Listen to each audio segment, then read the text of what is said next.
Para o senhor Tiago Piovesana Moreira.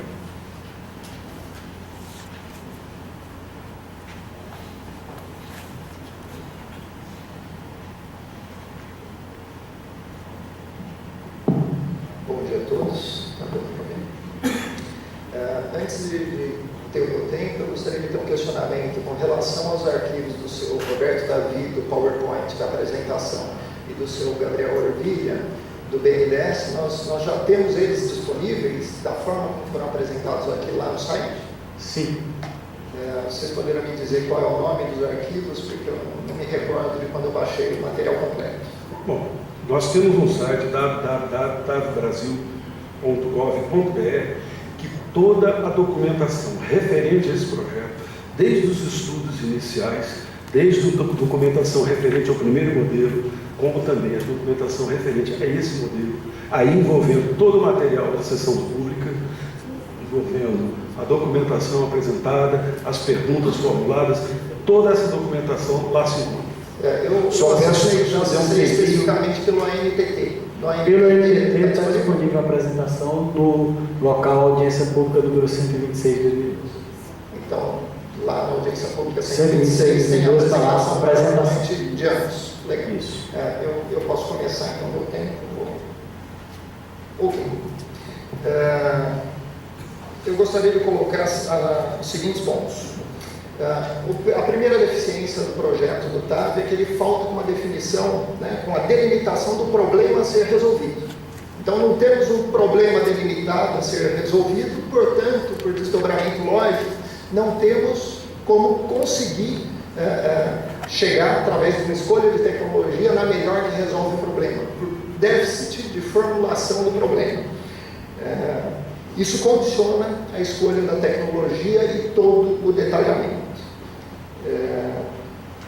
E uma coisa importante a ser verificada é que o projeto e o resumo que os senhores têm na pasta, e pelo que eu notei do restante da documentação que eu li, é que o projeto não detalha impactos, sugere benefícios potenciais, mas não detalha impactos. E isso é um erro grave em qualquer projeto público que se preste.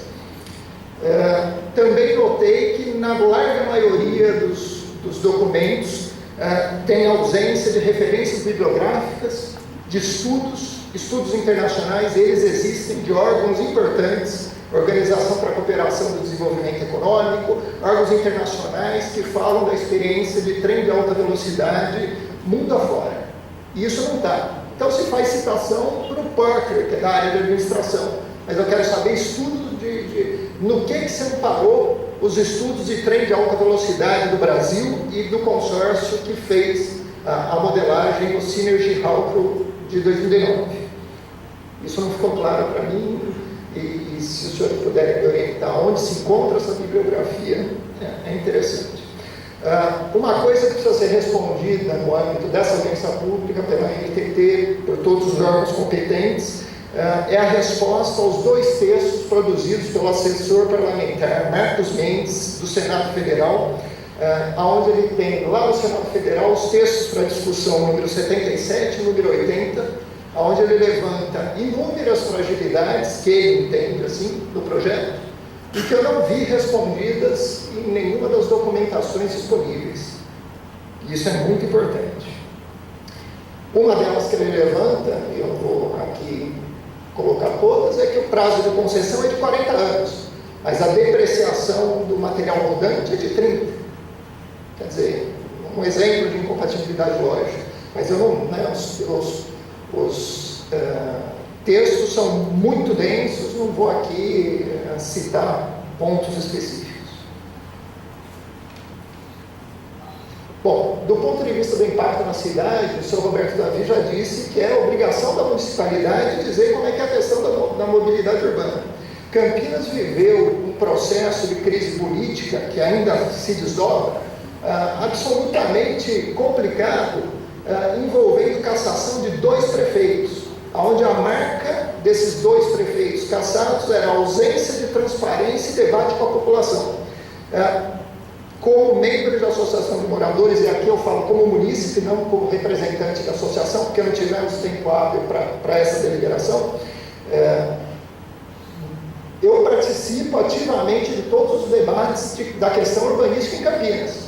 Em nenhum lugar se debateu com a população a questão do urbanismo, a questão da mobilidade urbana, dos impactos, do adensamento, da verticalização.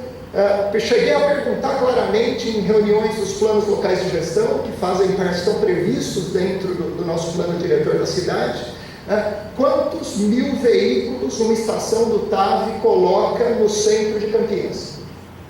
Ninguém tem esse número, ninguém soube responder, pelo menos no âmbito do debate com a população. Não sei se nos gabinetes tem esse número. No debate com a população não existia resposta. E é importante que nós entendamos o que é que nós pretendemos exatamente com esse TAV. Por que eu perguntei exatamente da apresentação do senhor Davi da NTT? Porque lá no material dele eu vi a delimitação da escolha de velocidade de 350 km por hora. Isso induz a escolha do trem de alta velocidade, que não é compatível com transporte de carga. Serve para courier, para transporte de correios, mas é incompatível com transporte de carga. Não é o equivalente, lá na definição de possíveis tecnologias, você tem o trem de 250 km por hora, que é a tecnologia, por exemplo, uma das marcas é o Pendolino, que admite cargas e passageiros. Então, ao especificar que vocês vão pleitear que seja apresentado 350 km por hora, está se excluindo a possibilidade de um trem misto de passageiros e cargas. E isso condiciona todo o restante do processo. Então, eu gostaria de receber não só essas respostas, eu acredito que nós vamos formalizar para o endereço dos Correios, essas colocações que já foram adiantadas, e já gostaria de ouvir preliminarmente dos senhores respostas para essas questões. Temos que tomar muito cuidado para que rumo vamos tomar aqui, porque podemos estar contratando o maior risco de lesa pátria oneroso da história das obras públicas no Brasil com esse trem de alta velocidade. Então, assim, projetos grandes exigem grandes responsabilidades. Agradeço a contribuição do senhor Tiago Piovesana Moreira. Passa a palavra agora ao doutor Alberto, que vai fazer os esclarecimentos. Não foi objeto da apresentação, porque apenas a apresentação se refere às regras do edital e do contrato, Os estudos referentes a esse projeto, eles ficaram submetidos à audiência pública por 1 ano e meio e foram sobejamente discutidos. Mas, em atenção ao senhor, vamos procurar colocar. O problema está perfeitamente definido.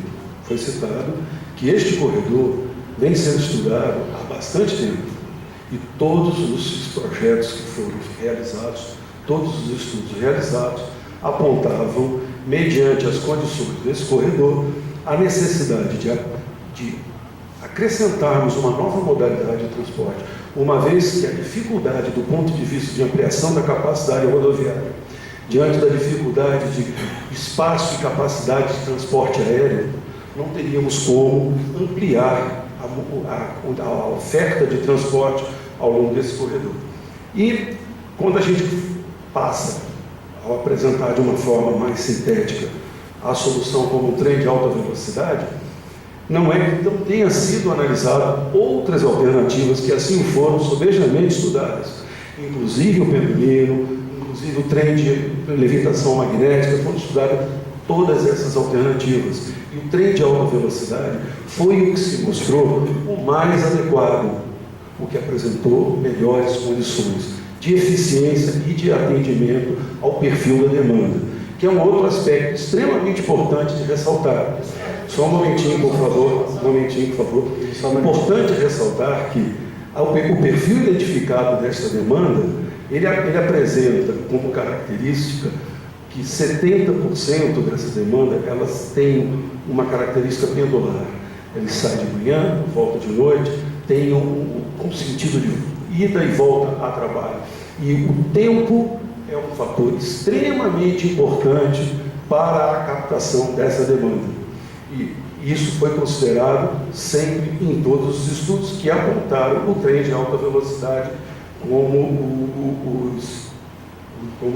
com maior condição de equacionar, não só para o momento, mas também para o futuro, tendo em vista a capacidade que esse sistema pode vir a ter, com diminuições de frequência, com ampliação do tamanho das composições, no futuro de atender à crescente demanda por movimentação de passageiros nesse corredor.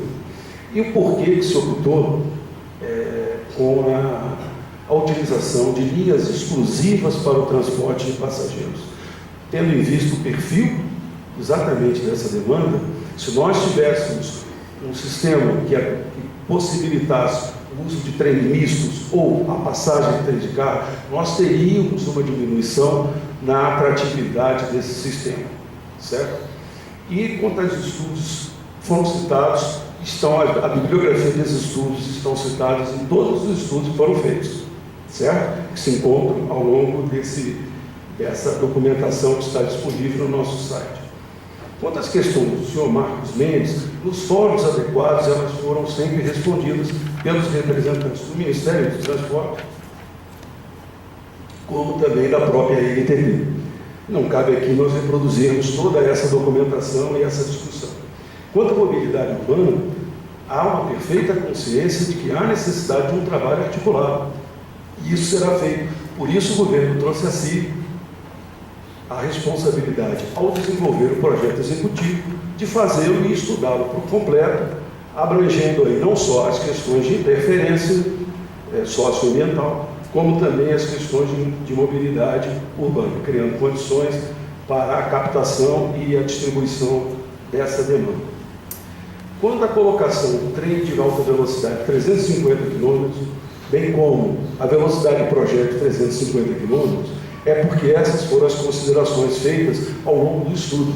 Porém, como já foi dito, o projeto executivo será desenvolvido pelo poder concedente, que irá considerar a questão da velocidade e por que é de projeto 350, que pretendemos hoje em dia, em que quase todos os sistemas de trem de alta velocidade estão operando a 350 km, elaborarmos um projeto de via que dê condições para que a gente possa, inclusive, ampliar o desempenho, melhorar o desempenho do nosso sistema. Não iremos construir uma via agora e depois não podemos ter melhor condição. E de maneira nenhuma nós estamos destinando ou excluindo qualquer tipo de trem. O governo foi muito claro na sua opção, o sistema do trem de alta velocidade. E aqueles que operam o sistema de alta velocidade, o processo de licitação está plenamente aberto para qualquer tecnologia. Gostaria de pedir, senhor Thiago, só um minutinho, ele está fazendo esclarecimentos ao final de todas as pessoas que se manifestaram, e o senhor pode voltar e contribuir. E quanto à questão do projeto de porte, a questão realmente é significativa, mas não poderíamos imaginar que para a solução do corredor mais importante do país, que não fosse feita uma solução que não fosse adequada. É consciência do governo de que esse é um projeto que tem um custo elevado, mas as questões econômico-financeiras estão devidamente equacionadas e entendemos que dessa forma conseguiremos implantar o sistema. Eu acho que percorri quase todas as questões. Agradecemos os esclarecimentos, doutor Roberto. Eu gostaria de convidar agora para se manifestar o senhor Roberto Salem Arari.